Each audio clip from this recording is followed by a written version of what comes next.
بسم اللہ الرحمن الرحیم۔ یہ حکایت شیخ سعدی کی کتاب سے لی گئی ہے۔ شیخ سعدی فرماتے ہیں کہ زمانے کی گردش اور دنوں کی سختی سے میں کبھی دل شکستہ اور رنجیدہ نہیں ہوا، مگر ایک بار ضرور ملال ہوا جب میرے پاؤں میں جوتی تک نہ تھی اور نہ خریدنے کو جیب میں پیسہ تھا۔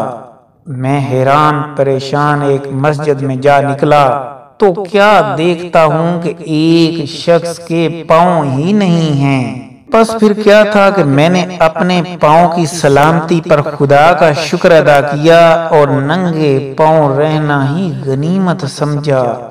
تو دوستو، اس حکایت سے ہمیں یہ درس حیات ملتا ہے کہ جو پاس نہیں ہے اس پر ملال کرنے کی بجائے جو اللہ نے عطا کیا ہے اس کا شکر ادا کرنا چاہیے۔ مزید ایسی ویڈیوز کو دیکھنے کے لیے ہمارے چینل کو سبسکرائب کر لیں۔ اگر ویڈیو پسند آئی ہے تو اسے لائک کر دیں۔